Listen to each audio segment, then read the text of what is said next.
All right. Oh yeah. I'm still waiting for a few more. There's at least three more that I know confirmed are coming in, but they're just slacking. One of them already told me they're running late, so it's fine. All right, we are live on Facebook right now, just so you know. All right. So, I don't know. I'm gonna wait a few more minutes, like till 8:15. We'll just say that, and then I'll give like a beginning. So, how it usually goes, I know most of us have done this already, but half of us have done this already. But I give a prompt in the beginning where I explain, okay, this is how it's gonna go, almost like a moderator. This is how it's gonna go. This is the discussion, and then from there we go. We just try not to. I think with the gallery mode, I'm going to do this. This is the last time I didn't do this, but I think having it this way, we can all see each other. And I think that that'll be better. So that way, no one's dominating over each other. But at the same time, I mean, I know I did it last time too. It's hard to not talk over someone because there's just so many of us that we can't, and we couldn't see each other at that time because I had it just one at a time. So I'm hoping this will be easier, but we'll be able to see each other. So hopefully we won't have to feel like we are talking over each other. But when we talk over each other, it does make it hard for us to keep like, give enough time. So we'll try to work it out where it's not too much. I just want there to be a couple more people before I go because I know there's Chris who came on last time. There's Jason who wants to join. The Serena's coming on. So and then I don't know for sure any. I can't count on anybody else because normally Tommy comes on, but yeah. And then Reggie usually comes on and then just comes on. Some people come on just to listen and they'll only do input if they feel like they're ready, which is fine because that's how you learn. You get comfortable by doing it that way. So um, so yeah, and then I don't know who I can't remember because I talked to way too many people. I can't remember who said that they usually do, but they can't make it tonight. I know my vice president for my chapter, he can't make it. He has a Bible study. Um, but yeah, so everyone on live can see us on Facebook. We have not started. I'm going to state that real quick. We are just waiting for everyone else to join in. We're at least waiting for two more people. Otherwise, our topics, I guess I could go over that.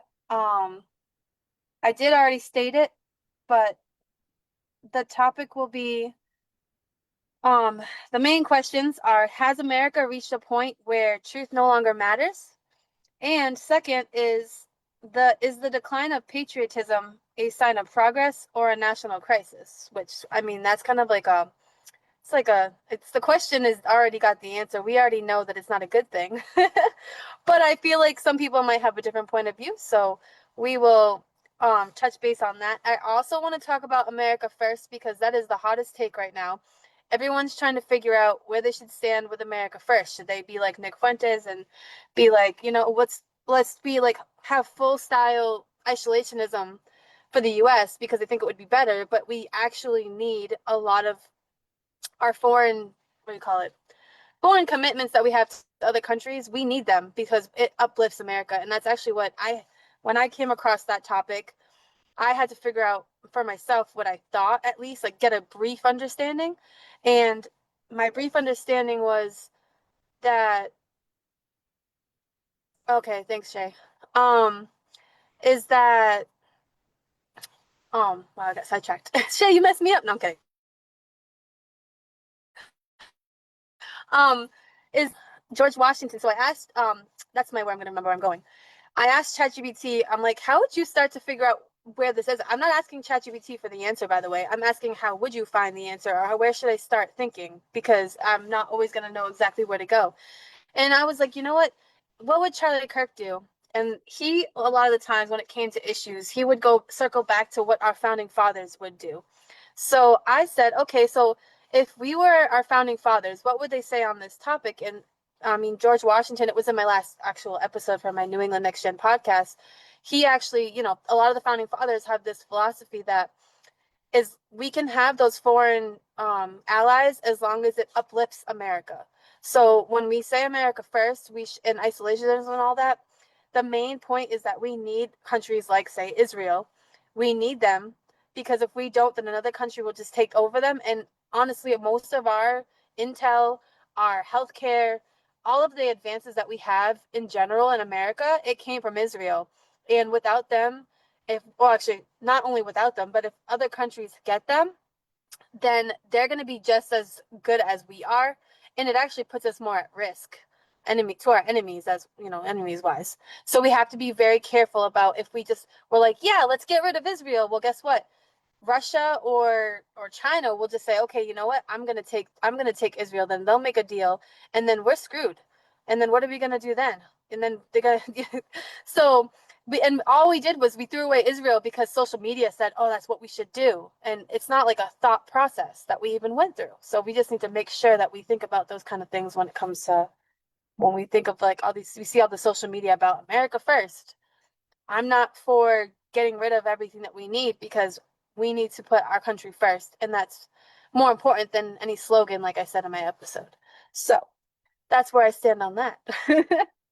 But I feel like we should talk about it because I feel like, oh, Serena's joining. I feel like we should talk about it because that would be another good hot topic to go into if the first two topics are kind of like we're not really going anywhere and we're kind of bored with that, then we can just add in we can talk about that too. I don't really have any notes prepared on that, but I just did an episode on that, so it shouldn't be that complicated. But I'd love to hear everybody's thoughts. Hey, Am I upside down? you're sideways. Okay. I try to figure it out. There you go. You're upright now. Woohoo. Hi. So this is Serena. If you don't know who she is Right Side Rebel. Wait, what'd you And say? if you don't know who she is, she's awesome. No. So Nathaniel is part of my chapter, and Catherine up in the left. I don't know which corner. I guess it'll be left for you. Catherine is been following me on social media, and she's now a good friend. And Shay down at the bottom, she's a friend of a friend who's now become a good friend as well. So we got friends and family and famous, right? Okay. I was messing with my phone. Yeah. I think so. Shay, you said Chris is joining, right? Some soon. Oh, Chris is right there. I literally speak of the devil. I literally was just about, all right, we're joining. All right, so we are live on Facebook. I will say that. Um, are we ready, guys? I'll just start with the six of us. I think we got a full screen here, so I think we can go. I didn't want to start with just like the three of us. That would be kind of boring. All right, so dun dun dun. We're starting. That's funny. So, good evening, everyone. So, welcome to our second NextGen Debate.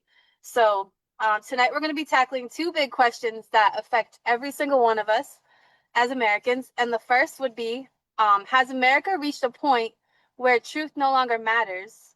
And then the second thing I posted, which would be the second question, is the decline of patriotism a sign of progress or a national crisis? So they're not just like, for some of us, it's not easy questions. And that's exactly why I thought we should talk about them. Real progress starts with real conversation.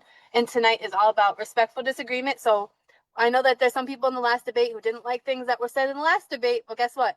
This is the place and platform to argue those things. If you don't like what someone says, you need to say it right here and not on social media. I'm going to say that now because I know that was a conflict before. A lot of people were arguing and we're having infighting, and we don't want that. So if you see it, say it, kind of thing, because that way we can at least coherently discuss it here, and we can kind of maybe understand.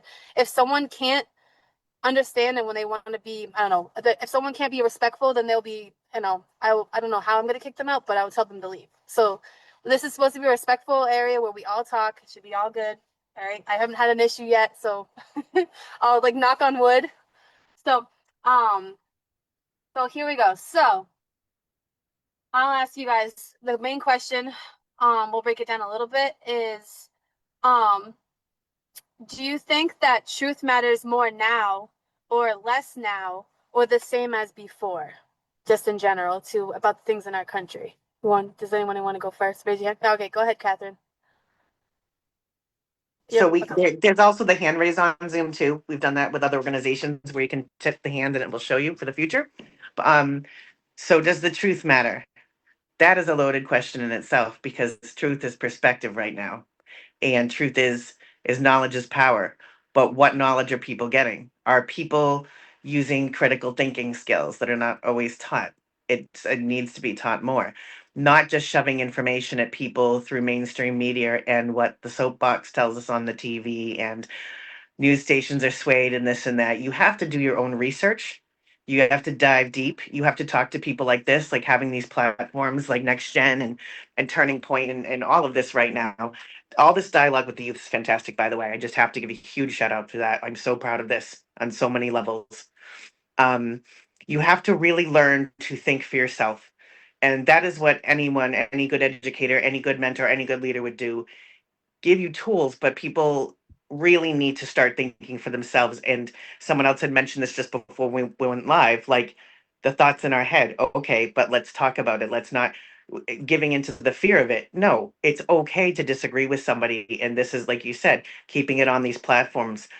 No one's going to attack anyone on here. It's just to give information. And, maybe that information can be taken and then filtered out, and people can start to look for their own and come to their own conclusions before coming on and out in public or wherever and getting into debates, arguments, or disagreements. Okay. Discernment has to be used. So the truth absolutely matters. 100%. It does not matter right, wrong, or indifferent. The truth always comes out. There's always a trail and a way to find it. It's hard, it's difficult, it's putting yourself out there, it's uncomfortable, it's not easy. But you have to, in my honest opinion, you have to get uncomfortable to become comfortable again. You have to be brave and bold enough to know to stand and be a standalone spirit sometimes, but know that there's others that think like you, and the only way you're going to know that is by like doing that investigation or taking that time, listening to that different perspective. Someone else's perspective, although you may not agree, may lead you to another topic and something else. And then, it's just good investigative journalism, but it's the critical thinking part. That's the key thing with this, is that the truth matters now, that the people start learning about what critical thinking is and why it's important. It doesn't matter red, purple, blue, pink, whatever. You have to learn to think for yourself and stop just getting filtered information, and like think of your own opinions, come to your own conclusions, and come on to these platforms and continue. So I'll end there because I know there's a lot of people that want to speak. Thank you. Yeah. Yeah, so Chris, I know Nathaniel, I know you physically raise your hand, but so Chris, I'll give you right after Nathaniel, then you can go, Chris, okay? So Nathaniel, you can go. Or you want to be called, do you like to be called Nathaniel, or you like to be called Nate? I don't hope I'm not Hey, you saying can it just call wrong. me Nate. Okay.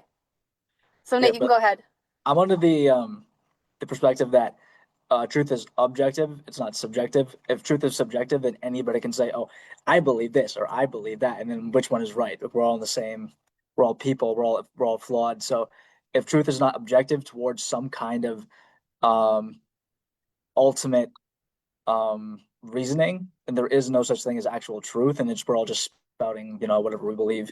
It's all opinion, and that's the whole basis for laws or rights, where it comes from. Okay, these are absolute rights are given to us by our Creator, and that's why the government can't take it from you, because it's given to you by your creators from an eternal and ultimate um, reasoning. Now, in terms of like, does truth matter still? It absolutely does. But what we have is a fear of the truth. When I say the fear of the truth, we have a fear of how to say this? Like, we have a lack of respect for people and their ability to have critical thinking skills, like Kat was saying, um, and actually think about hard subjects. That, and we have a filtered versions of the truth through the internet, stuff like that. That most of our politics is really just run by APAC, so or other lobbyist groups. Like the amount of money that's funneled into different politicians, so we're all run by foreign nations or uh, large tech corporations. Like JD Vance was, he was a senator for what, 2 years until Trump gets shot in the ear. Next week he selects JD Vance. Why? I think it's because of his connections with different companies within big tech, big pharma, or a lot of these up and coming AI corporations like ChatGPT or Palantir. And things, if JD Vance gets into office in 2028, who's going to benefit? The companies he is aligned with. So in terms of like, truth absolutely does matter because it's objective. But if truth is subjective, then it doesn't matter. But if it's objective, which it is, then it absolutely does matter. But we have a lack of respect for it. Yeah, it's figuring out what the truth is. That's the hardest thing in our world right now. All right, Chris, you wanted to go? And Jay, can you mute yourself just in between? Because I can hear the mute in the background. It's hard. It's distracting. Sorry. You can. It's okay. Sorry. Yeah, I would say no. Can you just remind me of the question again to make sure I answer it fully? Yes. So, do you think truth matters more now, less now, or the same as before? I personally think truth definitely matters. When it comes in the eyes of politics, people trying to run for office, I feel like the optics matter a lot for that because most people are not completely educated on candidates and, their positions and what they're running on and what's really going on behind the scenes. One of the big things that we just saw recently, is everyone here local to like the New England area? No, Okay, not all everyone's of pretty. us, no. Not all of us. Okay, so this is kind of a local point, but one of the things that I actually discovered recently, and that I'm actually going to be releasing an article on, is the fact that there's a lot of people questioning why the Massachusetts Republican Party endorsed John Deaton for governor, or no, sorry, not governor, for the Senate Senate. Yes. for the Senate, and I thought it was kind of weird because I personally know of a lot of like state committee candidates who have been very against him running for office. And then a lot of them flipped, and I kind of really wanted to get to the truth of why they Nope, the flipped. connection. But if you go and look at the campaign political finance, you can see that he donated 5 grand to the Mass GOP just a couple months before his endorsement. So I feel like at the surface level, without having the full picture, people are going to see something like that and be like, "Oh, they're endorsing him. He must be a good candidate." But if you dig deeper and find the actual truth in things, and I think we need to, as people, need to research and dig more into things and not just take what influencers give us at the surface value. We also, we need to do our own research. What I just said right now could be 100% fake. And you wouldn't know unless you go dig deep. It is true. That is something that has happened and that I've reviewed, and looked at. But that's definitely, I think we need to all do our research and making sure that we have the full picture before we cast judgment on people, and then also, come to conclusions, especially when voting.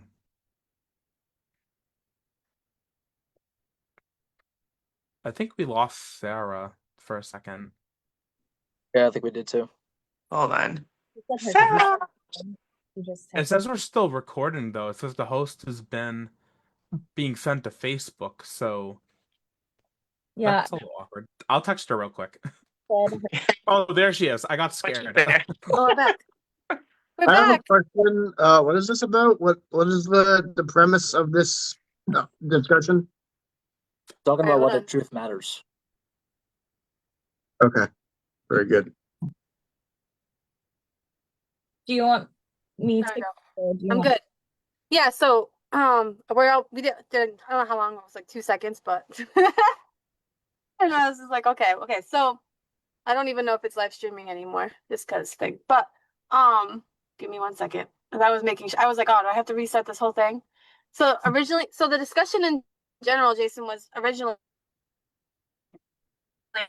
the main questions for the debate was, has America reached a point where truth no longer matters? And then second would be, is the decline of patriotism a sign of progress or a national crisis? But what we were talking about when you joined in is we were asking the main question of, do you think that truth matters more now, less now, or the same as before?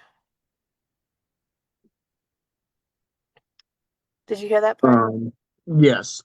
Are we talking about truth from a moral standpoint, or like from a More like Christian framework, or more like a news thing, like the truth as far as like the truth in our country, like the broad, like when you go on, oh, okay, like so like truth in that sense, like swaying the media and you think that people reporting and wake up, that sort of thing. yeah, like you think people wake up and they look at the newspaper and they care if it's truth or not, essentially, when you think like in that regard. It's the best way to simplify it. Okay, that makes Or do they sense. not care about the truth? Or do you care about the truth? Do you think it's important? That kind of sense. Yeah. Do you want me to answer it, like, is that like a question to me, or is that just like in general as well? We can go on to the next question. Serena, do you have anything to say about the question? I mean, Oh, let me just here. Let me. So with this question, it brings a path of questions. So, you could talk about the truth within our government, the truth within our peers, the truth within our party, the truth within the other party, the truth within everything, really. So as an activist, I have to show the truth. I have to show what is going on, because you're not going to get the truth from mainstream media. Mainstream media, Fox, that's the right-wing one. CNN, that's the left-wing one. You're not going to get a unbiased truth. So within journalists, streamers, activists, you have to show the truth, because what is the American people going to see? What are they going to vote upon? What are they going to base everything off of if no one's giving them the truth? And that's what we need to do. But then there's the truth within our government. Our government needs to tell us the truth. Our government needs to tell us what's going on. They have to make things black and white. And then there's the truth within American people. Like Kat said, you have to go and search for yourself. And individual journalists and activists, they are the best options on the ground during protests, during events. Those are the best people to go to, not mainstream media. And so, truth within American people, you have to research, you have to get factual statements, you have to get statistics, you have to share the truth. You cannot be biased. And that's one of the things that I try to do, is I try to be unbiased. I mean, the last protest I went to, I even stood there like, oh, I didn't vote, trying to be unbiased, and it still didn't work, and I showed the truth of how people react, protesters react when they think you're the opposite party. And so nothing's going to change unless you have the truth. So it's important, it's critically important to revolve everything around the truth. It's critically important, and this is what I've been saying this whole time. You have to show what's going on. You have to be truthful about what's going on. You have to share truthful statistics about what's going on, or nothing in this country is going to change. Everything's just going to keep going downhill. Yeah, and I think what me and Reggie, when we talked about in an episode one time, is that it's okay to 1 minute, if you think that something's true, but then you find out it's not, you have to make sure that you go back and you say, hey, I messed up, I was wrong about this, and here's the fact. Like, it's okay to admit that you were wrong about something. I feel like some people are afraid to admit they're wrong, and sometimes you find out something and then you realize that maybe you are wrong about that, and it's completely fine to realize you're wrong, and then just make sure we say that we are wrong if we report something, like, hey, we found out this, and then all of a sudden it wasn't true. Because I mean, even our media does that, and then they don't tell us what's true, and we have to figure it out. I mean, for example, the last attack with the 2 National Guardsmen, there was multiple reports about, like, even the governor went on and was like, oh, they're both dead, and they weren't both dead at the time. And then he's like, I'm getting mixed reports, and come to find out they both were actually in surgery. So you can't, they didn't admit they were wrong, but they had to keep going back and figuring out what was truth. And so we don't know what the truth is. So it's hard when it comes to stuff like that. That's why it's really important to, my uncle said he's got like a 24-hour, my mom, actually it's my mom, she goes through a 24-hour rule, like wait 24 hours before you believe a headline, because usually after 24 hours you figure out what the truth is to an extent. So I'm gonna ask another question, if that's okay, right? Same thing that you just said. Yeah. Go ahead. Well, I didn't want to cut you off. So my next question is, because I'm hitting both sides of those two questions, so I'm going back and forth. So do you see patriotism as mostly good, mostly harmful, or mixed? And I know you might not have any, this might be an echo chamber for this, but what is your viewpoint of patriotism? Do you like, how nowadays if you put like it's changed so much. I mean, back when we were kids, if you had an American flag out, it was a decoration for 4th of July. But now if you put a flag out, it says who you voted for. So, or to at least some people. So like, you can't put an American flag out in front of my house right now without someone being like, you guys love Trump and you're definitely MAGA. So, but that's just how it is. So, do you guys see it as a mostly good, mostly harmful, or mixed? That would be my question. So who wants to go? Matt, I'll let Nathaniel go first. Okay, I think the destruction of patriotism is a start of the decline of any society. If you don't have a united people for your society, your nation, then you won't survive. And when you lack patriotism, what you actually lack is um a clear consensus on core values. What we see nowadays in the United States is multiculturalism, and multiculturalism is actually just globalism, and globalism is against any kind of cohesive national structure. And when you have globalism, that's the destruction of any shared core values that would actually define a people. So in the United States, what are our core values? It's defined in our Constitution, our Bill of Rights, things like that. And nowadays we have so much conflicting opinions on the Constitution, Bill of Rights, our founding values, and even just like core principles about our history. So when you don't have those, like you can have like subcultures. Like my mother's Filipino. I grew up like in Filipino foods. We have different like Filipino superstitions. Like my mother never let me eat in the dark because it's like superstition about like I don't know like demons are gonna get you. I don't even know, but like you can have different subcultures. But at the end of the day, we all have to have the same core values that we all believe in that makes us all one nation. What we have nowadays is the destruction of that, where you have part of the country just doesn't like the country at all. The other half is like die hard, like I will die for America, you know? And as part of it's like a blind faith in the nation, part of it's a complete disregard for the nation's well being. So, end of the day, patriotism is essential for the survival of any kind of any people, and it's the start. When it declines, it's the start of the end. Yeah. And then Serena, you can go, and then sorry, Catherine, I'll let you go after. So I think there's a certain amount of patriotism that is the right amount, you know. I mean, Sarah knows, I have been covering the ICE protests in Portland, Oregon for the last 3-4 months. Without Patriot Weekend, without all these patriots coming down, holding their ground, having a good time out there, Antifa militants ended up swarming us, feeling threatened. So they started getting feisty with us. And, you pick the wrong patriots, they're going to stand their ground. Most of patriots will stand their ground. That's exactly what happened. And the Portland PD was so corrupt that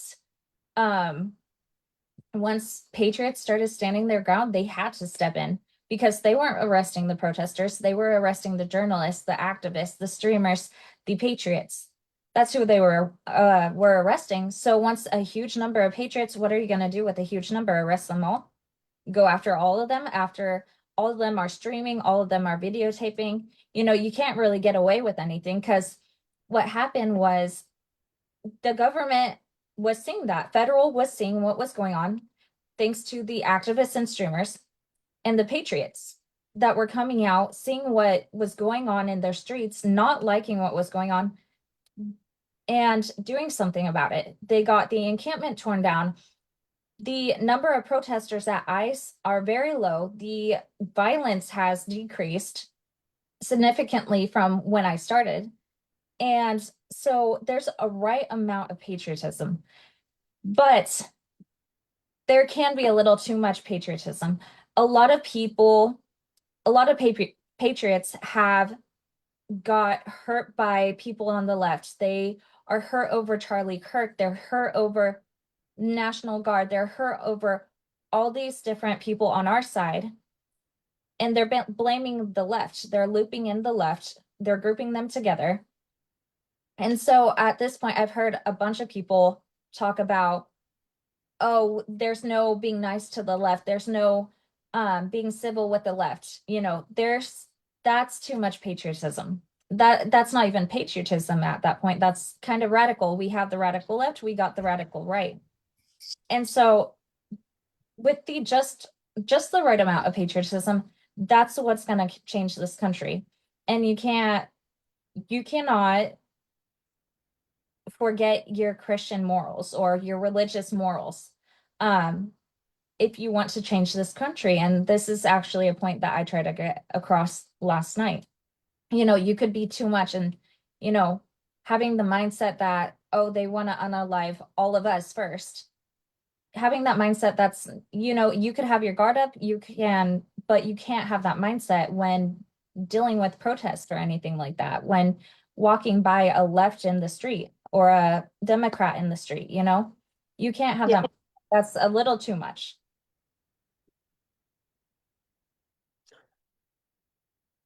Yeah, I would say for me is just the same thing. I love my country and everything, but there's sometimes people who are just a little too much, like I guess too far right, that I can't really always meet them where their thinking is because they're just too, I don't know. It's just like you have to have a little bit of empathy because people who are on the left, like they're thinking with emotion and they've been hurt and they're not thinking clearly. But that doesn't mean that like they deserve to be dead or they deserve to go through humiliation or pain or suffering because of the way they feel. They just need to be enlightened on the truth. Now there are going to be people like I went to a standout and this lady, she didn't know that the guy who was standing in their protest that was on their side was my dad. And I went up to him to tell him, like, hey, I'm going to go walk over back to my side of the table because I was done interviewing some of the people. And this lady thought, like, didn't know we were related and was like, isn't it sad? And he's like, what do you mean? And she's like, she's really sad. And it was like, she was trying to like be like silly and interrogating. But my dad was like, well, what's the issue? So she started talking about like, the VA hospitals and stuff like that. And my dad was a healthcare administrator. So he gave her all the facts. And once he enlightened her, she was like, well, I'm sorry, but you're not going to change my mind. And she walked away peacefully. Now, there's going to be people like that you're going to come across that you can enlighten them and tell them what the truth is, and they just don't want to admit it because at that point there's their pride. It hurts their pride to know that they were wrong, and that's okay. But like I don't wish anything upon her, even though she was coming for me. I don't wish anything evil upon her. There, even at our tabling event at TPUSA when we had our first tabling event, I mean, some of the kids were like, hey, like we're gonna, being a little crazy and rowdy towards the people who are against us, and it's like, no, just leave them alone. Like we show our character by being the true to ourselves and who we are, and as long as we do the right thing by being good people and we're there to talk if they want to, then that's all we need to do. We don't need to go and stoop to their level or act crazy.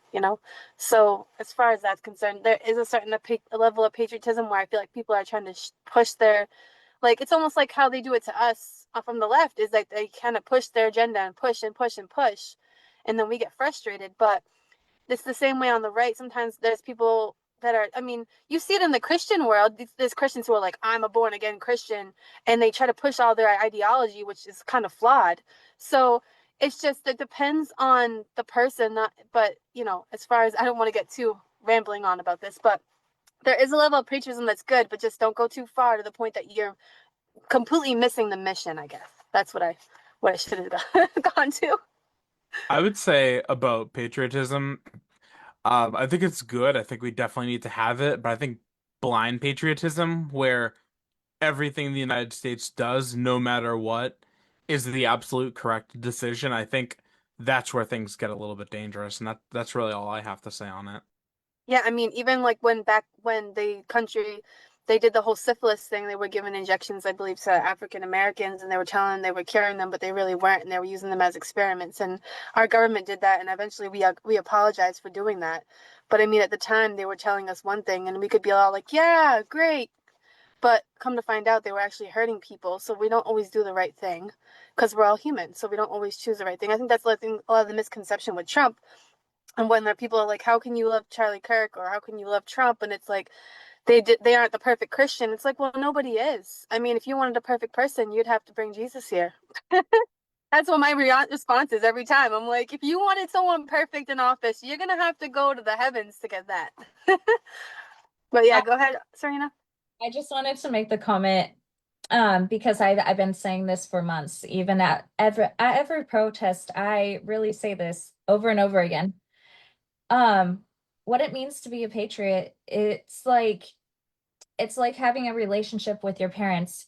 You love your parents no matter what. It's conditional love, but you might not agree with every rule they put down.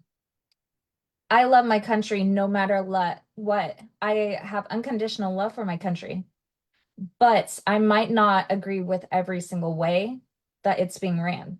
And there's things I believe in, there's things I don't believe in, you know, but I Yeah. still my country, and it doesn't make me any less of a patriot. And that's how I've explained it this whole time. Yeah, I forgot about that. You did tell me that too, and I was like, that's the perfect way to explain it. And people think like, how can you love Trump? And it's like that's the exact perfect analogy for it because he's my president and I support him. And yeah, he might make silly decisions that I may not agree with here and there, but that doesn't mean that I'm like you have to full on hate him. And I feel like that's where people get lost. If someone makes one mistake, is it the end of the world? I don't know. And the people want to say that it's because, well, he's the president, so, you know, he should do everything perfect, but it's not going to happen. It's just not possible. And I mean, what president has ever been perfect? So, yeah. Um, Anybody else on this? Because if not, I'm going to move on to the next question. Okay, Oh, go ahead. can I like add something to that? Yeah. I completely agree with you guys. Like we have a lot of like like violent thoughts going around on the internet between like the two polarized sides. But my only like thing with that is like, yeah, we want unity, but what are we supposed to unite around? Like we got two different sides here. And like I said, we have zero core values in common between the left and the right, besides like we want control over the country. So what are we supposed to unite around when we have zero cultural or core values in common? Yeah. Go ahead, Serena. I actually have something to say to that. And then I think Kat wanted to go too. Yeah. So I've been Sarah knows what I do for work, what I've been doing for work. And so it's very political, very surrounded by the left side, surrounded by Democrats, and even people in the middle. So when I'm able to, because it's very rare that I'm able to get conversations and open dialogues during the events I go to, the protests I go to. Very rare. I get these conversations. Usually it's filled with harassment, with violence. And it's not easy, but honestly, there's something about the chaos I love. But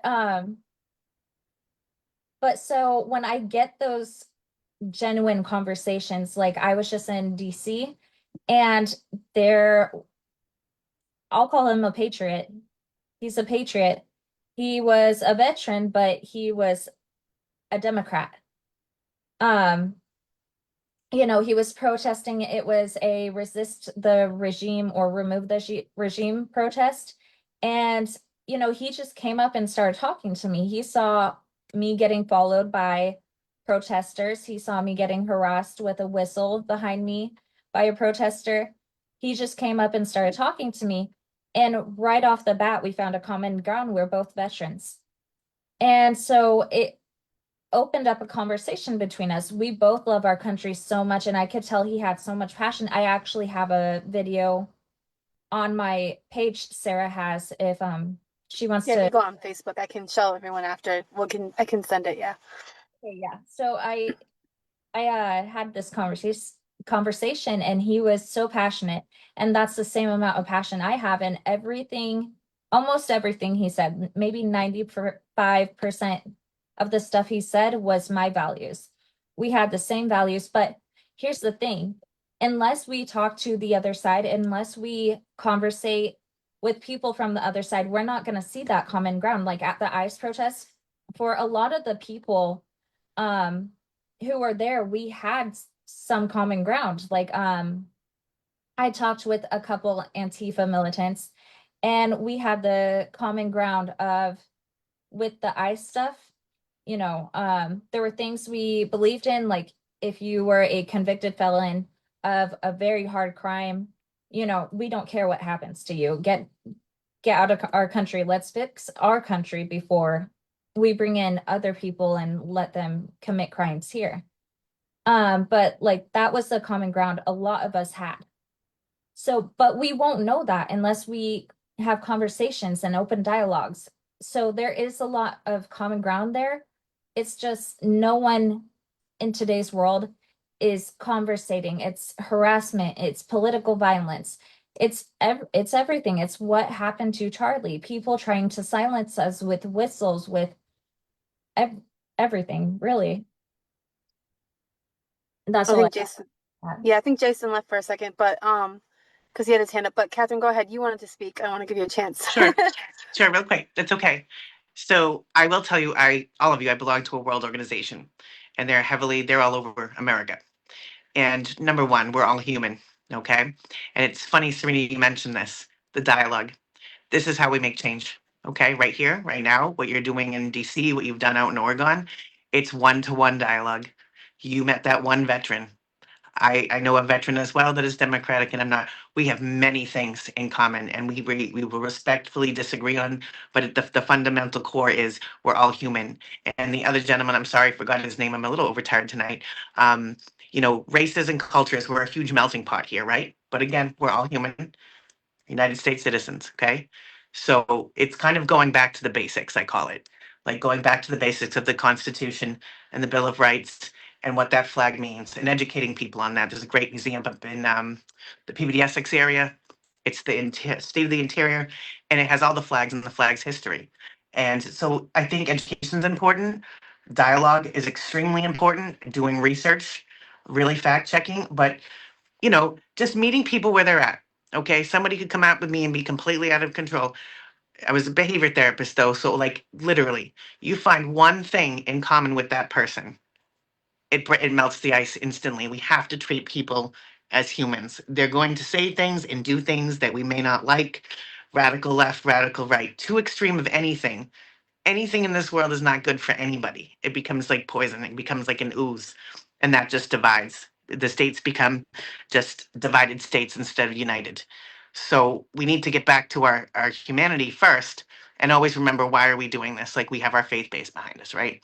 And what are our morals? And because of that organization I belong to, people are like, "You're a Trump supporter?" Uh-huh.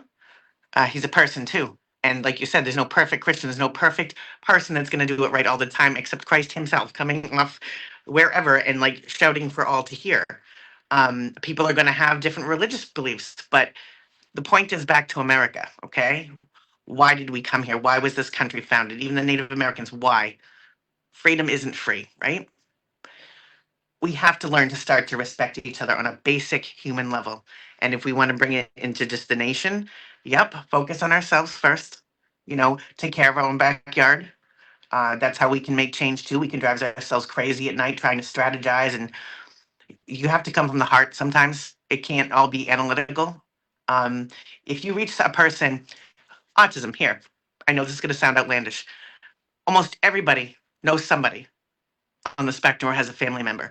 If you find any topic that is extremely common and there's no political whatever behind it, you're going to bond right there over that. That could be a parent, a father, a mother, a sister, a brother. So common ground. Being a leader, being brave and courageous to speak up to the truth, no matter what's happening to you. Be prepared to get slandered, but be respectful and agree to disagree.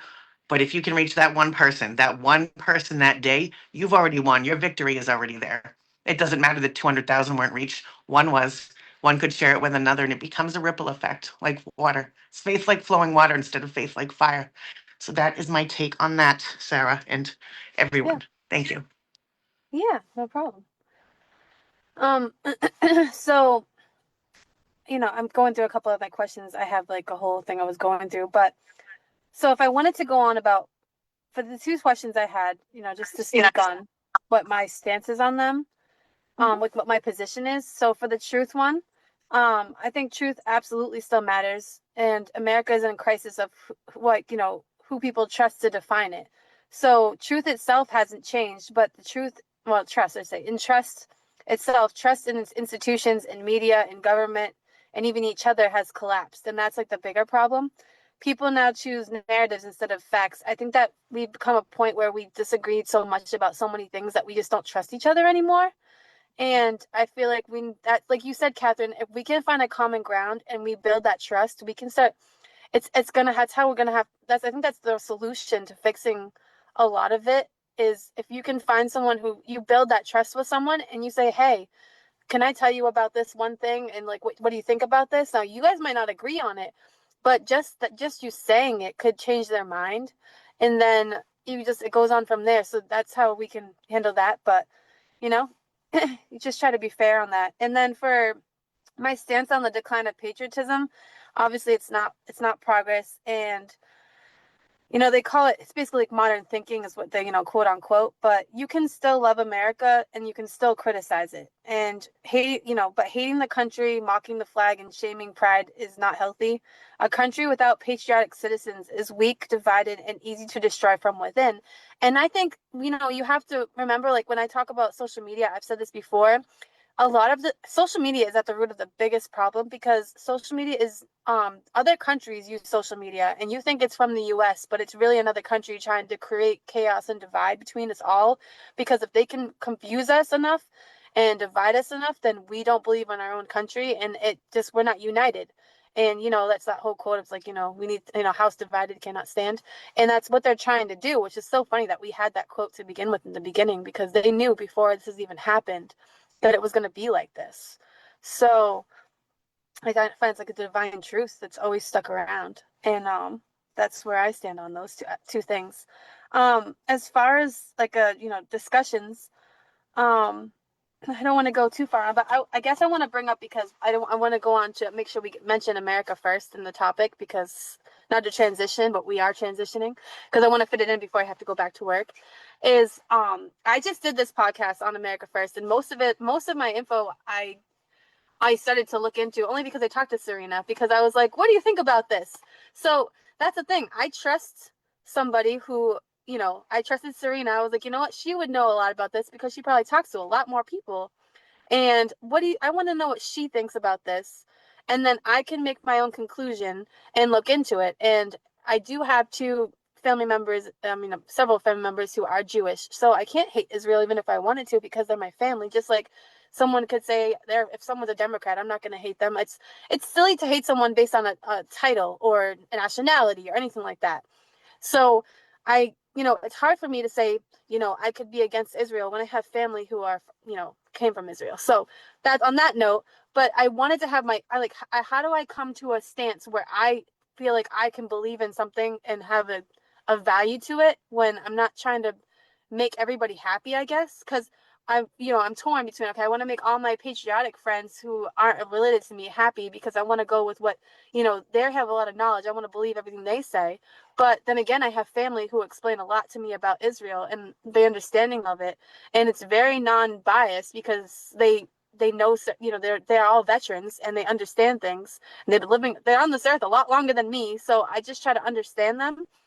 And I had to come to the conclusion of figuring out what I thought about America First and the whole, because that's becoming a huge hot topic right now because of Nick Fuentes and how him bringing it up. And now everybody's trying to jump on that train or that bandwagon. And I don't want all of our youth and all of us and I'm a little bit older, but all the college kids to start jumping on that train, because they don't even know what they're jumping on for. And they're being misled into something that maybe isn't the best thing for our country, but we don't know that yet. And so I know I've been really trying to make sure that I just don't want us to be led astray. So my whole point of my podcast is try to bring you the truth. So when I bring up things, it's because I want everyone to think about, what do you think about this? Maybe not just jump on that bandwagon, because even I haven't jumped on it yet and I'm still deciding, But it's all three of you. So go ahead, Chris. Go ahead. Yeah, so I think one of the biggest distinctions that we should make, and a lot of the neocon right likes to throw out the term anti-Semitism. I think there's a huge distinction between anti-Semitism and not supporting the nation state of Israel that was created less than 100 years ago by the United States and the United Kingdom. Because again, that area was not theirs originally. So pointing out that the United States shouldn't be, and I'm not saying this is what you're saying. I'm just saying in No, yeah. general, because I've seen a lot online, and saying that we shouldn't be giving, billions of dollars to Israel. That's not anti-Semitic. And, I am, whatever you want to call it, America First, isolationist, whatever you want to call it, just not wanting to get involved in their conflict. Um, it wouldn't be anti-Semitic. It's more just we don't want to be involved in their forever wars and their agenda to continue expanding through the Middle East. So I think that's a big distinction to make. Yeah, I said that exact line in my podcast. Mm-hmm. All right. Go ahead, Nate. When it comes to America first, I think we also have to distinction between like always supporting whatever the United States does, and also and having support for Americanism. When I say Americanism, I'm talking like the original like core values that I've been mentioning. And in terms of Israel, it's I can see how it's hard for some people to look at Israel and say, "Oh, this is wrong," and it's very easy for others to say, "Oh, this is completely terrible what they're doing," or "Oh, I love Israel," or I hate Israel." And there's a lot of different opinions on it. Personally, I think that I think both Israel and Palestine are both terrible states. That's just my personal opinion. I think they both committed genocides. I think Israel, which is I think Israel owns most of our politicians through APAC, and APAC back in the JFK administration was supposed to be registered as a foreign lobbyist group, but they never did because JFK got shot, and he was the last president not to kiss that wall in Israel. And now you have APAC, who owns most of our politicians, because you look at the amount of money that they actually give, and you see, okay, who's in office, who's getting all the money, and it lines up pretty well.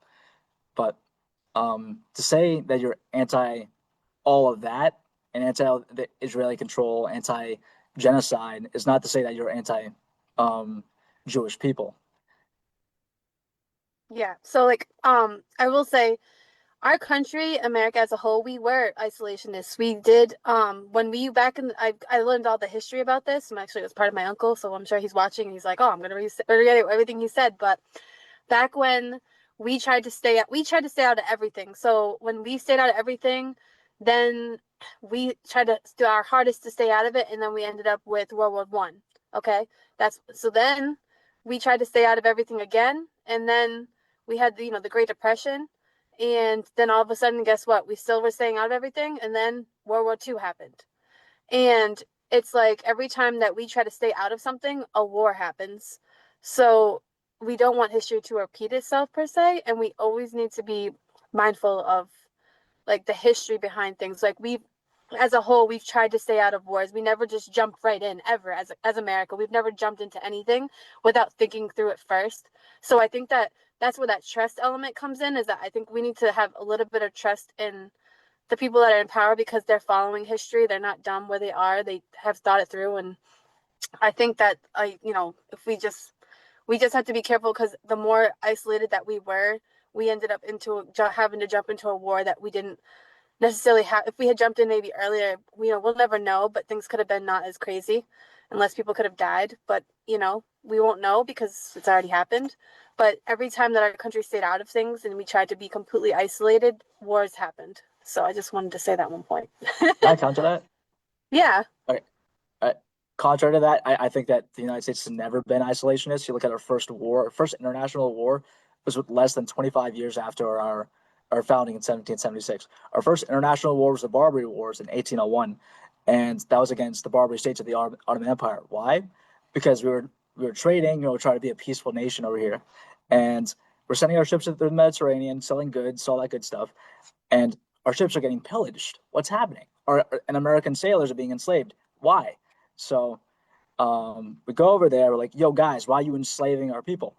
So the Barbary states were part of the Ottoman Empire. That was Algeria, Tunisia, and Libya. And in Libya, you have Tripoli, and the ambassador of Tripoli is talking to Thomas Jefferson. Thomas Jefferson asks the ambassador of Tripoli, he says, "Why are you enslaving our American citizens?" And the ambassador of Tripoli says, "Because the Prophet Muhammad has bestowed upon us a divine commandment in order to do so, to treat you as infidels." And since then, we have been at war for like 90% of our history. So I feel like to say that um, that we were ever not isolationist, or to say that isolationism has benefited us as a country, I think it's misinformed. Oh, yeah, I like that. Thanks, because I'll definitely look into it more. Because that's what I've been told is that a lot of times we've tried to be, and maybe this is enlightening as far as maybe we weren't. So that's a good point. I appreciate it.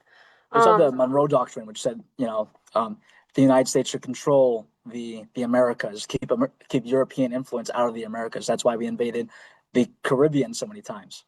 Yeah, that was in 1823. I have that right here. It says it was with the Monroe Doctrine. The U.S. told Europe to stay out of the Western Hemisphere and that will stay out of your internal affairs. It wasn't isolation, it was regional power projection, and that the U.S. was already shaping global behavior just without overseas empires yet. Um, I don't want to let, I don't know, but I'm going to let the person, is it just, I don't know how to say it, Justinian? I want to let you go because I haven't let you speak at all. So go ahead and then I'll let Serena go. Yeah, I'm friends with Jason and Chris. I don't know if you guys Okay. have met me yet, but I'm the treasurer of the NECC coalition, the New England Conservative Coalition. Yeah. Yeah, I'm very much aligned here with Nathaniel and what he had said.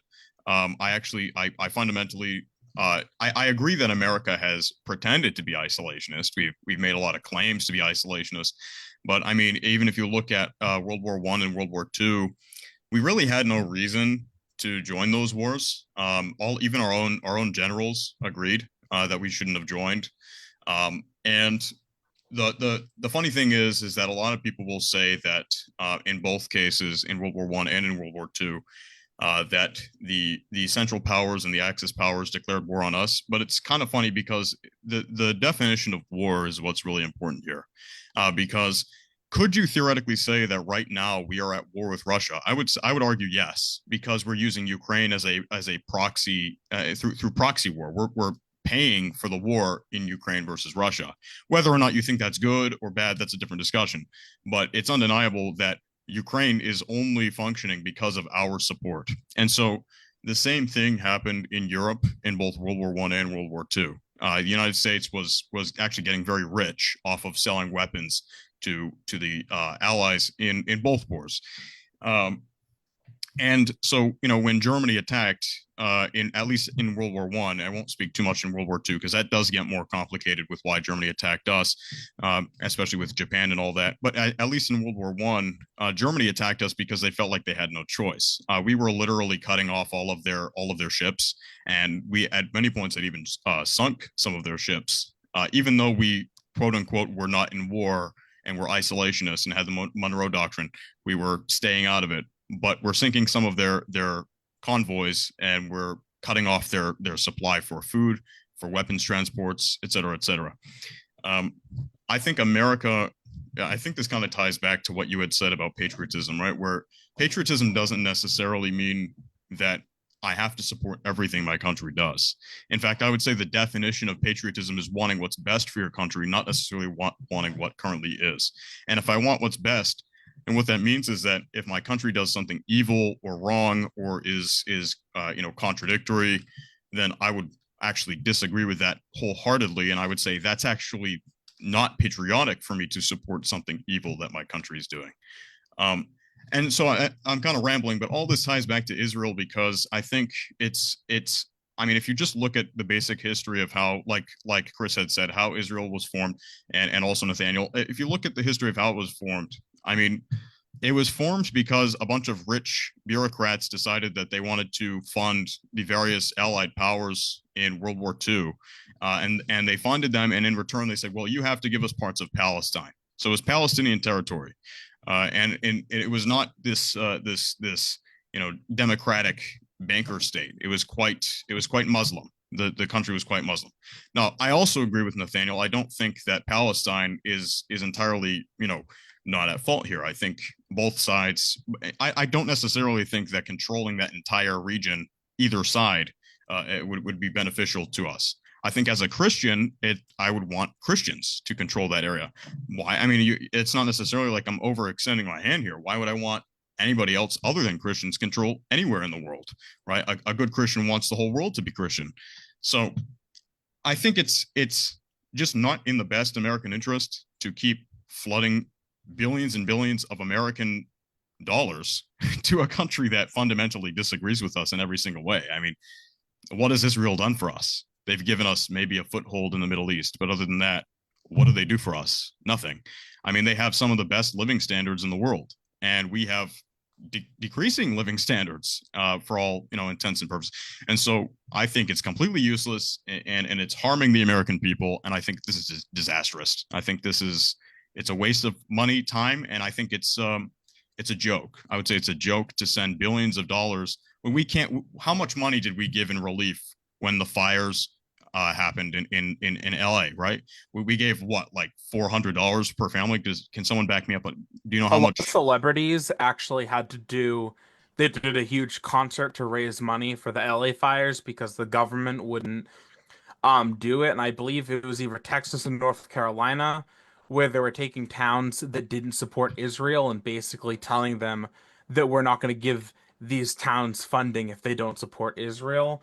And just to add on to that, because one thing a lot of people say is, the innovations of Israel, or they provide new technology or things like that, but they wouldn't have any of that new technology or the things that have been, that are there without the United States and European Union backing. We gave all of that to them. We basically built up Israel. They didn't do any of that themselves. They kind of just took what we gave them and that they just took it from us. We paid them for it and they kind of just did what they had to with it. So I mean, Yeah, I would I say would agree with in that. my episode I explained a little bit about how a lot of our, like, it's small things. You think it's not that big of a deal, but the small things that they've done for us is that in the healthcare system, a lot of the technologies that they've done, we now use as our universal way for our our, what do you call it, our emergency responders, and in medicine, like, in general, like, just like, we learned a lot of their health, the way they're more advanced in certain things that have to do with the different structures, that like healthcare or military. Like, they had the whole, everyone brings up like the Iron Dome, but like, if we had that in every major city in the US, it would be very helpful. And I think that that is why the US feels indebted to them, because some of the smartest people come from Israel, and we use a lot of their techniques now as our universal way of doing things and help and just advancing us. They advance us as a country in certain ways, not in everything, but because of that, they consider Israel to be of value to us because we use a lot of their things. But I'm not going to go into the whole thing. You'd have to watch you'd have to watch my whole thing. But I want Serena to go. watch the episode, right? Put it down Yeah, watch below. the episode, guys. Yeah. Well, I would say to that, I personally haven't looked into it. I know, working in the healthcare industry, being right here in Massachusetts, I know the business and I know we're the most advanced in the world, and I'll fight people till the end that Massachusetts is the most not health insurance, but like healthcare state. We're the best in the nation and in the world. Everyone comes from all around the world to receive our healthcare, and I see it every day. That's my job, is to make sure those things go smoothly and doctors get paid, and that insurance is paying out. So that's my job, and I see it actively working here. So I personally don't know, that's something I need to go research on, but Yeah, I I can. think a lot of our own advances have come right here, in America. By the way, quick side note: this has nothing to do with what we're talking about. But you you were like, "How do I say your name?" Yeah, so you can just call. That's my baptismal name. Is based on my patron saint, Saint Justinian. You could just call me Justin, or you can call me my legal name, which is Noah. Okay. Oh, Yeah, that's good to know for the future. yeah, yeah. No, so all I want to say is, so I will say this to explain it to you guys, why America needs Israel, and this was in my podcast, so I just pulled up my script for my podcast. So Israel is America's most advanced military and intelligence partner in the Middle East. And the reason why is because they've had to adapt quickly to being where they are and having to deal with all of the terrorist organizations, the proxy militias, and the regimes around. It forced them to innovate faster than any other nation, that basically saying, in the world. And just hold on. So, as far as the medicine part, they were the ones to come up with pioneering the battlefield medicine and trauma care. So, they pioneered the rapid trauma response systems, the battlefield blood transfusion methods, and emergency airway and hemorrhage control. Those three techniques are now used in the U.S. by combat medics, police, and emergency responders, saving lives in car accidents, mass casualty events, and disasters right here in the U.S. And that's just one example, but we wouldn't have those unless we eventually came to it ourselves with our own knowledge. But we used Israel's techniques, and that's what we have used as our knowledge for that. And I still want to let Serena go, so hold on. So Serena, go before someone steals your Fun spot. topic, right? Yeah. So, I mean, you called me the other day and we got into what, an hour long conversation about this. It was 40 minutes and I was bragging. I'm like, I got to talk to, I was telling Reggie, I'm like, I got to talk to her for 40 minutes. It was awesome. No. So I'm gonna try to make it shorter from what we talked about, because I had just had this conversation. Being in this movement, you meet so many amazing people. You meet so many people with in coalitions in politics. So this was actually a conversation that we had just had while I was in DC, because there were three of us, journalists, activists, that went from Portland to DC. So we were sitting there, we were talking to one of our friends that we call Dad. He's in a veterans coalition, and he's very knowledgeable. So we're all sitting here, we're all young. We're like, yeah, American first, like, why are we doing this? Or why would we need to do this? But then he put it in a way that made us all really open our eyes and understand. And I can't remember exactly how I put it with you, but it's like this. If we do not help Israel, um, that's gonna bring another country to help them. But where is Israel planted on the map? Do they have a straight shot to us? What if another country like Russia was able to set up base there after helping them? It would be in the new, and it would be bad news for us. It would be a bad move played on us. So there's a lot to consider when helping Israel or not helping Israel. There's a lot more to consider between what are we getting from them, what are we not getting from them, um, where are we at with them between military and combative um, combative theories and stuff like that. Um, but yeah, that's the best I could explain it. It's like you have to look at the big picture and not just what are we getting from them and all that. And so that's what I have to say. And America first, it's like, America first. Let's get the convicted criminals out that are illegal here. Let's clean up America. Let's make it livable again. But let's protect America as well. So we have to think about things. It is America first, but it's protecting America and all the things in between. Anybody? I mean, go ahead, I guess. Noah. I'm gonna get the Yeah, names no, right. And then it's okay. Whatever you want to call me. Can I add one more thing, Noah, before you go? Yeah, no, yeah. Please go ahead. I only got 5 minutes, Um, guys, because I do need to go back to work. I should have gone back 15 minutes ago, but I'm hanging out for you oh, God. guys. One thing I would look into, for anyone who hasn't looked into it, when it comes to Israel's defense force, is kind of look into where they got the funding for that, because a lot of that, was supplied by the United States, where they're about to pass another bill to give Israel another. I don't have the exact numbers in front of me, but I believe it's about 30 billion over like the next 30 years, and that's like contingent, and that could like change and expand. I think the biggest issue is most politicians right now are going to be dead before they can even see that whole entire thing through. So they're kind of tacking that, increasing debt and cost onto the younger generation, and we don't have a say in that yet. And I think before they go put us into a 30-year political marriage with another country, I think that, the younger generation should have a say in that, because, a lot of people like to reference like America First, Nick Fuentes. I think America First as an idea, I think they have some good points. I don't think Nick Fuentes should be the leader of that. I think he does make great points, but I think a lot of what he says is very very extreme, and I think the way he approaches it is kind of unprofessional. And if you want to, recruit people to your side or your movement, you have to do it in a way that's going to be palatable for people, because that's going to turn a lot of people off. So I'll be quiet now and let Noah go. Yeah, I mean, I'd only raise my hand because I would you mind, Sarah? Sorry for Yeah. having to repeat this, but would you mind repeating that first part? It was something about how Israel provides a lot of they provide the most technological advancement in the Middle East. Is that what you had said? Would you mind It's repeating that section? in certain, not in every sector, but in some of them I'd have to go back because I had it in my notes. I said sorry, No, it's my no problem. brain is gone. You made me go back to my notes. Um,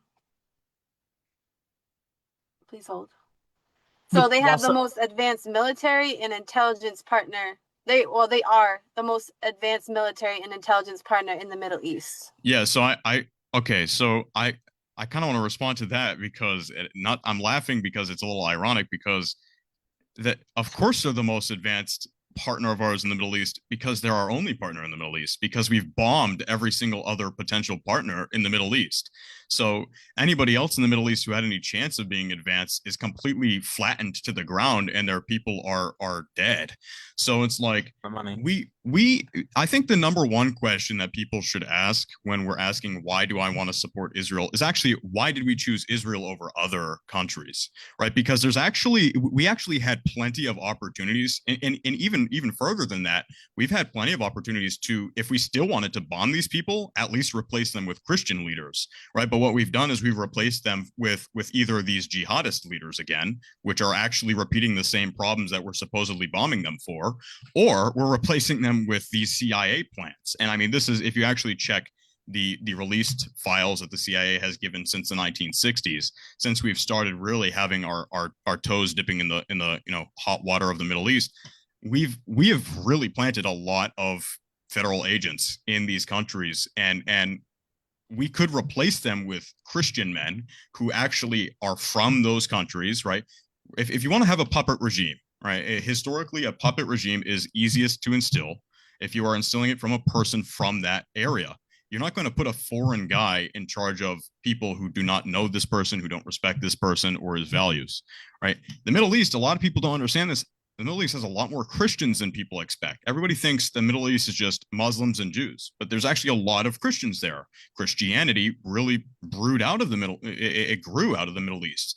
It was the world of Christianity for a majority of early Christian history. So there's no reason why we couldn't at the very least have replaced these leaders with Christian leaders. But for some reason, we're replacing them with these secular democratic leaders or these jihadists. And you have to ask who is putting those people in power and why. And so I think, not to get too deep into the rabbit hole, but I think ultimately it doesn't actually make sense if we're assuming that our country has good intentions. It doesn't make sense why we would pick Israel as our ally in the Middle East and bomb everybody else. We could have picked many other allies. And the fact that we have arbitrarily decided that we get to limit who gets what type of weapons, that is automatically going to be a problem for anybody else, any other country.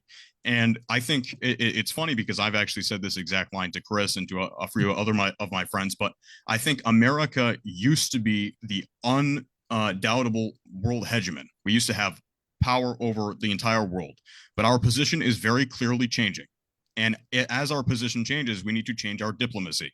If you point guns at people, you better hope that you have a bigger gun than the guy you're pointing it at. If the other guy has equally as big of a gun or a bigger one, you better not point a gun at him because he will fire and you will lose. And so because China and Russia are becoming more powerful and because the Middle East is rearming and we clearly can't stop them from rearming, we need to change the way that we're interacting with these people. Maybe try to take a more friendly approach instead of bombing their entire country when they make a weapon.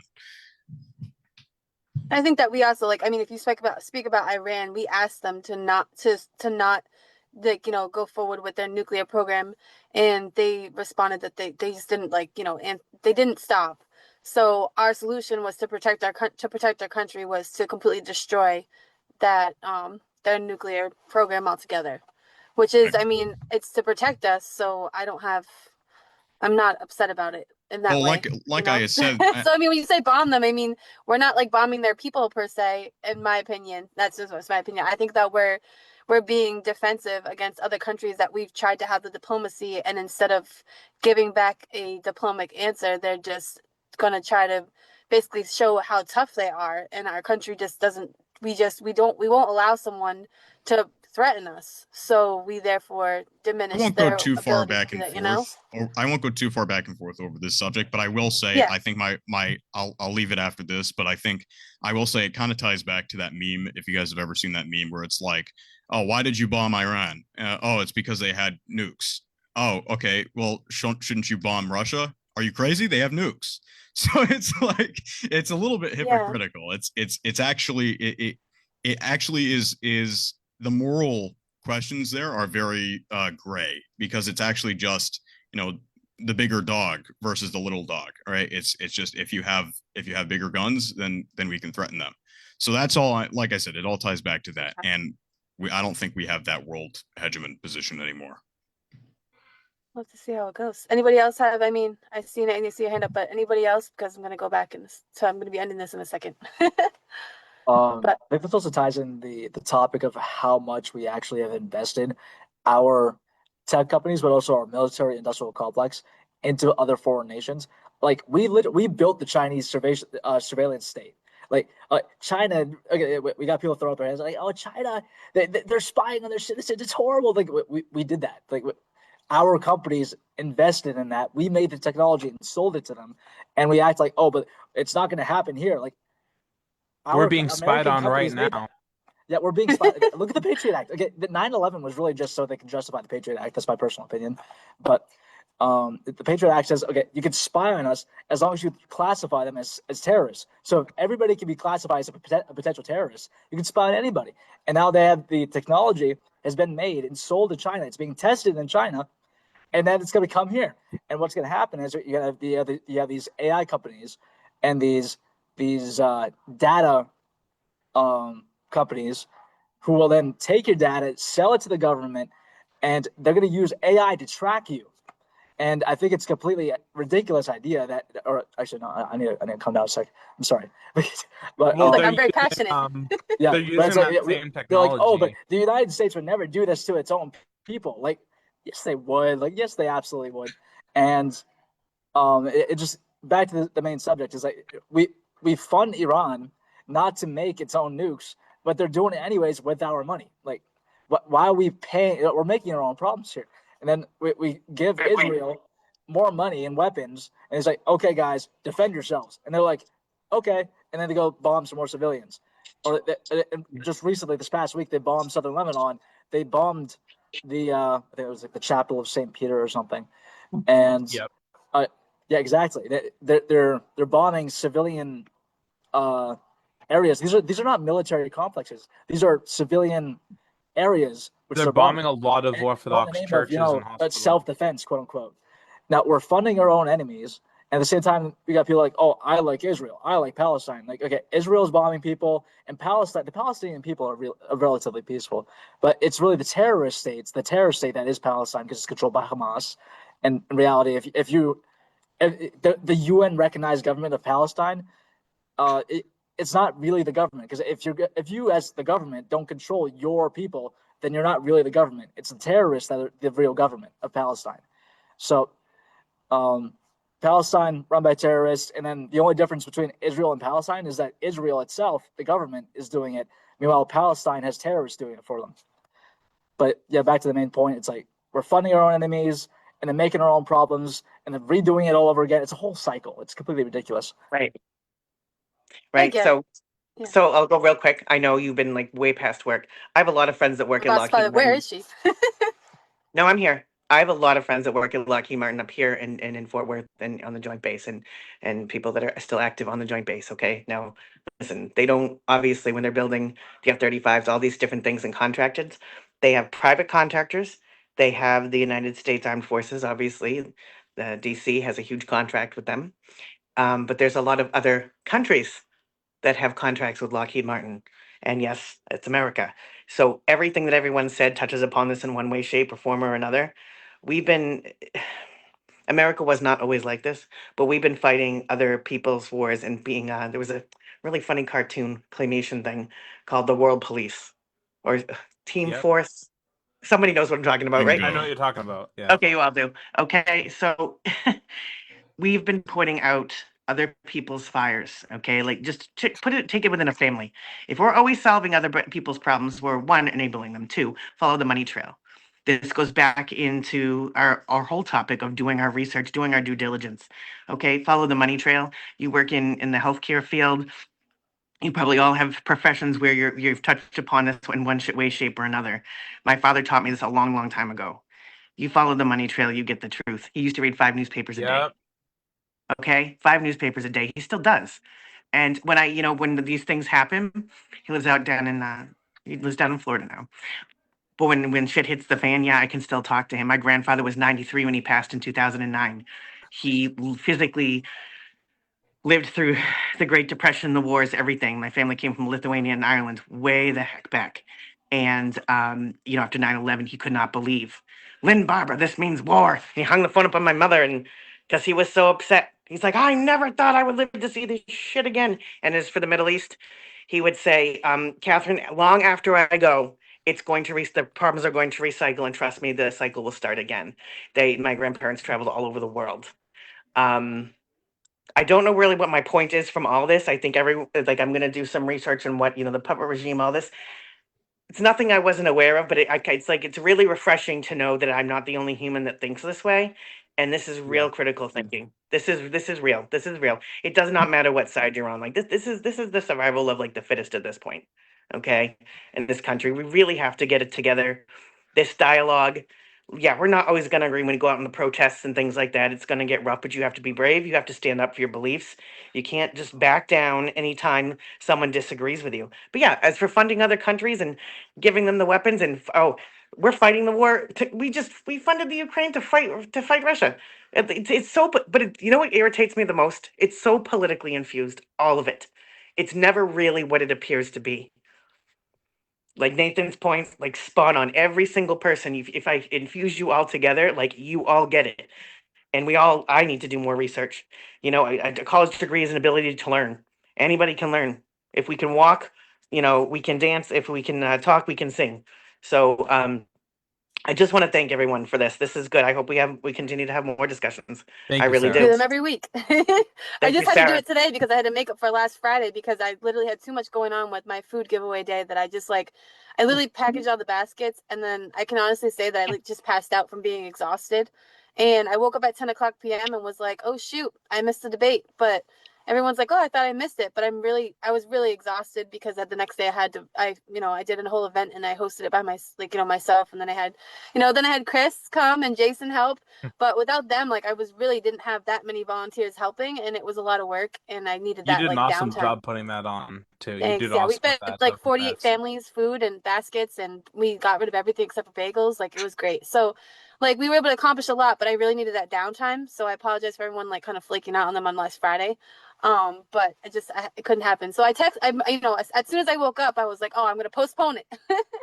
So it's usually every Friday, but we can do a Monday and a Friday if that works. But I try to come up with topics, and I'm totally open to you guys giving me the topics you want to talk about. Sometimes if I don't, I'll put it out there hey, what should we talk about? And then nobody really gives an answer. So I just kind of have to I just go. I call it going with the wind, but I put my when you put your finger out to the wind, you figure out what direction it's going. I kind of right now, everyone's kind of talking about America first, so I had to tie that in. But I also want to talk about truth, and I kind of always have to get that truth factor in there because that's the biggest thing right now is why is truth such a big deal, and why can't we accept some people, why can't they accept it, or how do we get them to understand, and what is truth, because we don't always know everything that we should know, and how do we find that? And it's hard, it's not easy. So I feel like coming together we can kind of I mean, I learned more tonight too, and I feel like every time we do one of these we learn more. So I know. Love it. the best way to do it, and then we don't have to worry about protesters because we're in here. No, I'm kidding. It's a new scene. It's a new scene. Yeah. So And you yeah, protesters. so that's about it, but I guess that's pretty much the end of it.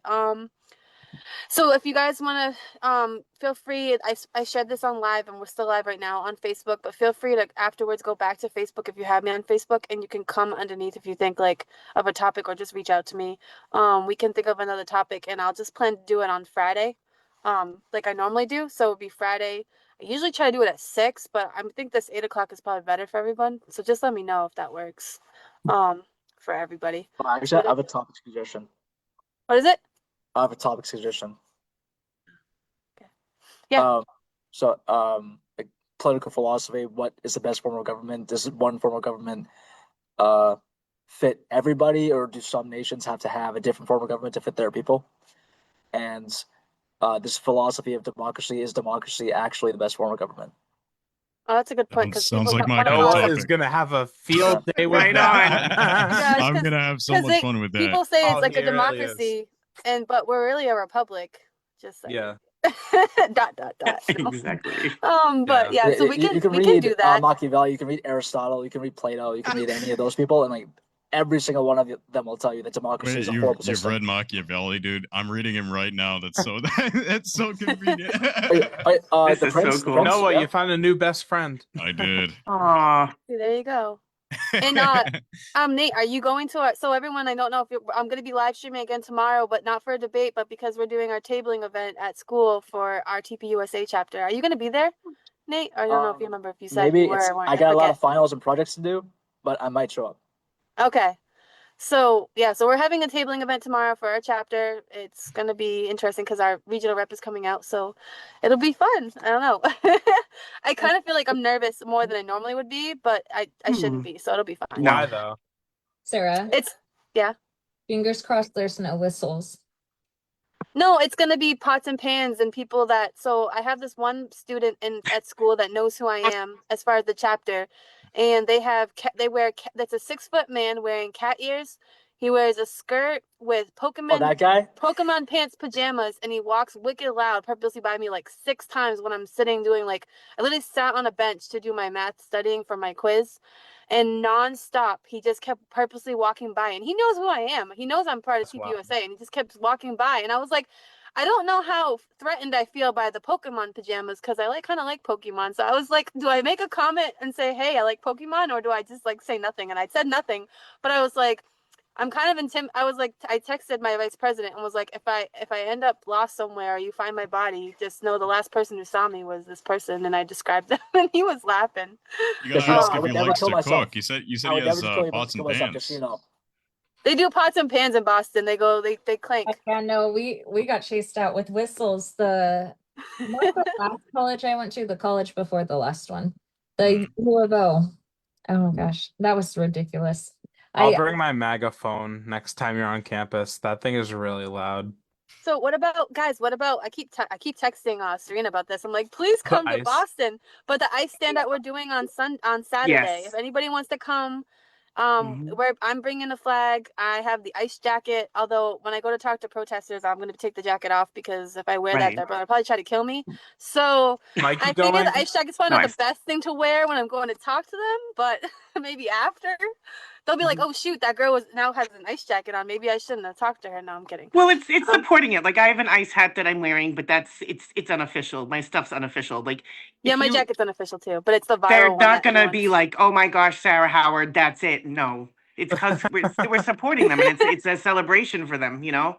So Yeah, I was thinking yeah. about going to Dunkin' Donuts and getting like donuts and bringing them for all the people who come. Oh, And then I'll you do said that you're too. And I bringing said a to bring a case of of water. waters. I'll bring whatever, you know. I do the red cross stuff all the time. So just whatever you guys need, just let me know. And No Chris, worries. I think you said you're coming. Yeah, Right? I'm gonna come. I'm gonna bring the coalition banner and everything. I think we can get some pictures with that. If you're going, fun. Chris, I'd be happy to go with you. Oh, See? you trust me. It was. You should have seen the things they said to Sarah, Kayla, Malia, and Gavin when they did the one in Fall River. Like that Yeah, was brutal. We had gotta a get girl that who yelled video at on us and said, TikTok. "We're glad Charlie Kirk is dead, and you're next." And I was just like, should I be I'm gonna worried? bring my camera. I'm I gonna bring would my walk thrown in camera. now. hands on the spot Yeah. if I were you. I would have thrown hands on the spot. I was just gonna say, Yeah. what is this liberal gonna do to try to kill me? Even if they hold a gun, they're gonna probably miss. Like it's. Oh, Serena would know firsthand because she gets pepper sprayed and stuff. So Oh God. So- Oh, You don't say stuff like that and not expect to have hands No. thrown in your face, you know? yeah, really. let Serena speak. If you guys are interested in like the work I do and stuff like that, Mhm. there's so much chaotic videos. Sarah has my X account, which has more videos on it, but I post a lot on Facebook as well. So if you guys are interested in that work, because it's full of chaos, some good conversations, events and stuff, Sarah has the information for my Yeah, account. just message me. I It's want to really easy. follow, so 100%. Yeah, for sure. You gotta repost me again. I became famous. No, I'm kidding. Became famous. You reposted the one video, and I have like in 2 days I have 2.7 views on that one YouTube video. Yeah, my listeners, they all like, I repost something and it's because of the right hook rebel thing. Yeah. Are I you need to come up with a local? better name. But I'm New England Next Gen, but I only came up with that on the fly. Well, because my name on all my platforms, and I'm on every platform, is Right Side Rebel. Well, an Antifa militant striked my phone out of my hand, also hitting me, then shoulder checking me. Well, a patriot could take out like 3 of them. So she FAFO'd. And I'm not for political violence, but once you lay a hand on me, it's that's my morals. Gloves off. Lay a hand on me, it's a different story. And the fight guys can see on her ex or I think everybody saw it and was like, and you hadn't even seen it, I don't think yet, and you were like, oh God. but she came You're out. trying to think heads will rattle. Somebody's going down. Oh yeah, it's all done. Yeah, so they started calling me right hook rebel because it was like almost an instant right hook, then like a knee in her stomach. And so and it's, if you guys want to see that video, it's in my highlights on X. Yeah. I She's gotta easy to start find. using Not that my X more. she's That's not where trying to it's at. proclaim herself. That's not what she does for fun. No. No. She really likes to try to get those meaningful conversations, but it's not easy to get them. Yeah, You have to defend yourself. If someone's going to physically attack you, like, okay, like I'm Buddhist and I practice, and of course I'm Christian and I practice the philosophy of Buddhism. It's like Krav Maga and kickboxing. You can do self-defense moves that will just literally like put the person out of capacity. It's called stopping the threat. Like just then, you just put a pressure pulse on them. They can go night for 20 minutes, and like the paramedics deal with it because like, oh my God, it's so ridiculous that you guys have to go through that. yeah, Well, we'll see what Monkey happens on sense. Saturday. Oh, I know. Yeah, I'm really. very prepared. the But link that I'm I post, it like explains everything, and I make oh points sure, of everything I post, like talking excellent. about how bad political violence is, talking about how people can't even get a conversation in, how they want to Yeah. scream at us fascists, Nazis. My favorite that they call me is Nazi Barbie. What? Oh Yeah, they gosh, did that I on their wish. last one in That's Washington, D.C. wild. They were That's like, pretty that's creative, Nazi actually. It's not Barbie. too bad. I'd love to follow you and talk with you sometime, Serena. Though I have some stories for you, so that would that's I get it. But yeah, so You guys are amazing, all of you. I'm gonna end this just because we're live and I don't want everyone to know all of our personal information. I'm kidding. But For sure. everybody, we can reach out afterwards, and then we can just do that topic. If you really like that topic, everyone agrees, we should just do that on Friday. I'm gonna say 8 o'clock, okay, if everyone wants to join, and I try to get as many as people. So if you have friends who have different viewpoints, like I'm all for it, you just have to share the link to them. Because I can't, like, I try to reach everybody and I put it out there. Like I even invited every single president of every chapter in all of New England, and then none of them came on, I don't think. So, but that's just, Post it I on try to put it out to as many people as I can, So, all right, that's it. So thanks, guys, and we will reconvene. All right, thanks again for all joining. Take care, Have a good night, Sarah. everybody. Take care, Nice to meet everybody. you Have a all. great night. You You too. too.